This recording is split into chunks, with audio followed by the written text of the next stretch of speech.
दोस्तों, हम लोग अक्सर देखते हैं फिल्मों में कि हीरो आता है और सिंदूर कर देता है, लेकिन इस फिल्म से हटके अपने बिहार में भोजपुरी इंडस्ट्रीज में एक डांसर के साथ एक लड़के ने सिंदूर लगा दिया है। क्यों? क्योंकि डांसर इतनी मस्त लग रही थी, उसको इतनी सुंदर दिख रही थी उस टाइम, और इतनी छोटी उम्र की थी कि लड़का अपने आप को रोक नहीं पाया।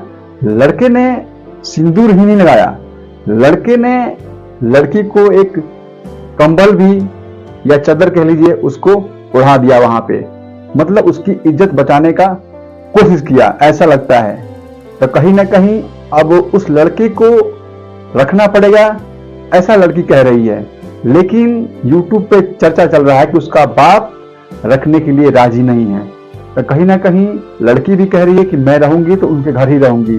उन्होंने सिंदूर लगाया है, मैं उनसे बहुत ज्यादा प्यार करने लगी हूं। अब ये कहां तक सही है, कहां तक गलत है? सोशल मीडिया पे अक्सर ऐसा वीडियो हम लोग देखते हैं और बहुत भगदड़ भी होता है। यूट्यूब पे, सोशल मीडिया पे, फेसबुक पे सब यही वीडियो चर्चा का विषय है।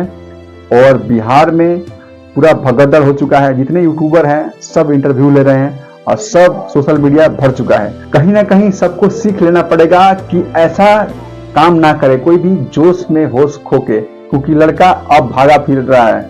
लेकिन लड़की कह रही है नहीं, वो लड़का मेरे से प्यार करता है, वो मेरे से मिलने आएगा, लेकिन अपने माँ बाप के दबाव में है, इसीलिए वो मिलने नहीं आ रहा है। लेकिन देखना दिलचस्प की बात है कि क्या सच में लड़का उस लड़की से प्यार करता है या जोश में आके अपना होश खो बैठा था उस टाइम।